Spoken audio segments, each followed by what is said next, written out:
Nicole Everett here, the host of Conversations with Nicole. And today my very special guest is attorney Chuck Hobbs, a Florida attorney. Welcome, Chuck. Glad to be here. Thank you, Nicole. So we're talking Black history today and want to know if it's relevant. But before we talk about that, just to give my viewers a little bit of background, you studied history at Morehouse, at FAMU. You do Observation Point, which is a blog that you do on a regular basis talking about historical events and people and that sort of thing. So this is why we're talking to you today. Well, I am fortunate to be here. Okay. And absolutely, history has always been a passion of mine since I was a little boy. My father, who passed away about 18 years ago, he was a history major, poli-sci major in undergraduate school at FAMU also. And my mom grew up here during the 60s, during Jim Crow, went to FAMU, they met on campus. And so both of my parents started me off early with knowledge of self, knowledge of Black history, both in Africa as well as here in the United States. Now, when I went to undergrad, interestingly enough, my favorite area of history was European history, and that's what I focused in. But Black history was always something that was intriguing to me as well. And so I enjoy each year when February comes in my blogs, I enjoy providing what I call hidden history facts, so to speak, things that they don't necessarily teach you in history books so that people can go forth and have a better appreciation of what we come from and where we're heading. So with that said, Carter G. Woodson started Black History Week back in 1926. It became a month in the mid-1970s, and here we are today. Is Black History Month still relevant? Do we still need to be celebrating? What's your thoughts on that? I absolutely think it's relevant. And actually, I believe, I used to like the old McDonald's slogan, 24/7, 365 Black, so to speak. That's how I try to live my life. But the sad reality is that even with that McDonald's slogan and ad campaign, that's gone away over the course of the last 10 years. And, you know, we were talking before we went on air about how the old Anheuser-Busch used to have those nice, beautiful, great kings posters. and queens of Africa. They used to provide a lot of information. You know, you see them in magazines, you would see them at the barbershops and what have you. And I think that it's critically important. I believe that one of the issues that we have as a people these days is that there's an illusion of inclusion, which means that those of us who were born in the 60s, born in the 70s, and were raised up when technically society was integrated, sometimes have an illusion that things have changed, when in reality, I often have a chance to speak to my mother quite a bit, who often tells me that things are just as bad, if not worse now. And her position on that is that when they were growing up, they knew who their enemies were. Her concern now is that many of us don't recognize that that banker that we deal with, or that opposing counsel that we deal with, or that person who is trying to sell you the home might not like you any more than they liked our ancestors 50, 60 years ago and above, so before. So I think it's important for us to be able to inspire within our younger children, number one, a knowledge of self. Where did we come from? All of the things that our ancestors overcame, both through the Middle Passage, here in the United States, and over the course of the last 50 years since segregation was formally ended. Right. I think it's important for us to be able to pass those stories down, which is why I try to spend so much of my time both in my blog as well as going in and lecturing at universities, high schools, wherever there are people who are seeking knowledge, I try to impart it. That's a great thing. So tell me, who are some of your Black history heroes, if you will? Sure. One is Robert Sengstack Abbott. He was the founder of the Chicago Defender newspaper. Me being a writer, obviously he is somebody, he's also a Kappa, and so of course I took an interest in learning about him when I was a younger man. But I found it fascinating that, and he was a lawyer also, I always found it fascinating that despite Jim Crow, despite all of the things that were stacked against him, he was able to shift his law practice into a journalism concern, and at its height, it was one of the most widely distributed newspapers across the United States of America.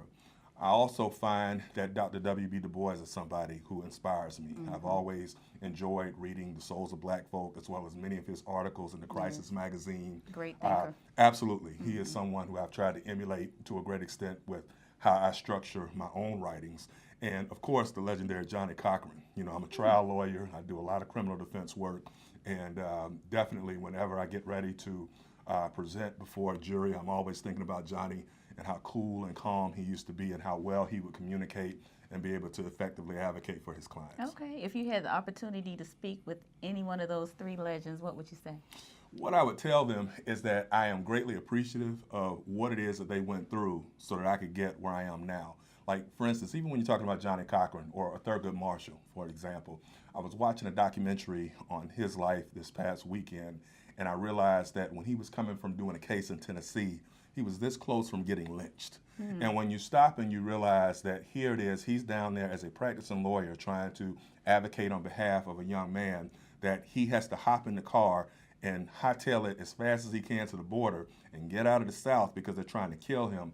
You recognize that even though there are some systemic inequalities that I and the current generation of lawyers have to deal with, we still don't have to deal with the idea that somebody's trying to string us up necessarily, depending on the outcome of a given case. So those are some of the things that, if I had an opportunity to speak to those men, I would thank them for their grace under pressure, for the examples that they set that continue to guide me and hopefully will guide future generations to come. Absolutely. Now, what do you think they would say about the state of America today in 2018? I think that one of the concerns that they would have would be the complacency, again, that my mother is talking about, where oftentimes we are so reactive as opposed to proactive. So if you have a young man who is killed under suspicious circumstances by law enforcement, or if you have a situation where discrimination has occurred, we don't tend to get excited about doing things and having long-term sustained type of action like the prior generations used to have. Like, I was disappointed this past season when a lot of my friends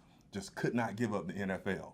I didn't watch one down of football this past year. Really? And I have watched football since as long as I can remember, right? Wow. But at the end of the day, I felt that it was that important that when you've got a president who is calling NFL players SOBs for taking the stand of kneeling during the Star Spangled Banner, when you have a league that would hire the butcher, the baker, the candlestick maker instead of Colin Kaepernick to play quarterback because of his stance, I think that's a direct sign to us that people who are in power, particularly white men who are in power, they are concerned about us. They still despise us to a great extent.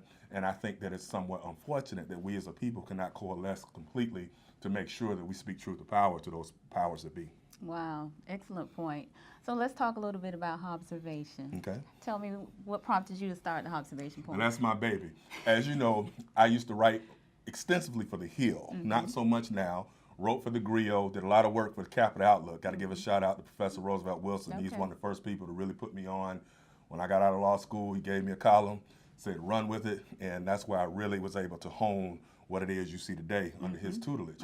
But what happened here is two things. Number one, I do a lot of Facebook rants, as you well know, on social media. So Chuck is very popular on Facebook, for those of you who don't know, and he gets the party going, and folks really engage. Well, I appreciate that, but I'm gonna tell you what was frustrating is I am a six-time Facebook felon, in that, like, over different periods of time, you wake up one morning and you try to log on and they log you off. And you in Facebook jail. Yeah, and they tell you you're in Facebook jail, always over some post dealing with race, racism, or something to that effect.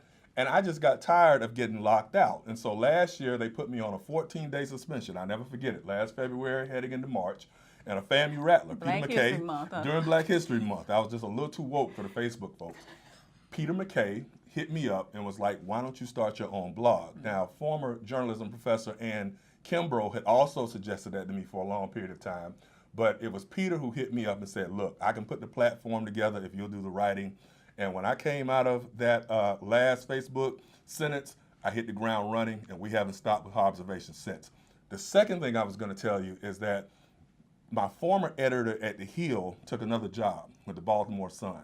And they brought in an editor who was an older man, older white guy, and my former editor was a young white guy, 30-something years old.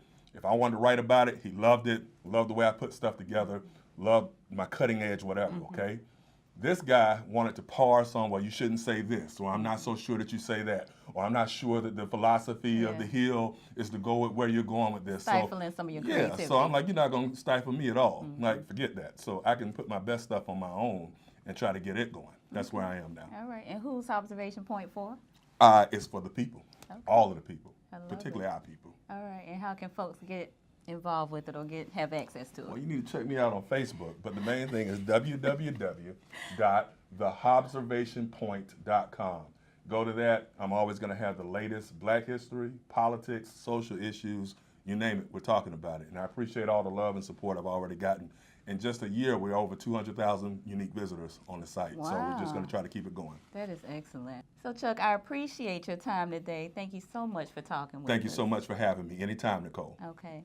And thank you for joining us on Conversations with Nicole. Be sure to check us out on Facebook, on YouTube, and at cwnmoments.com. We'll see you next time.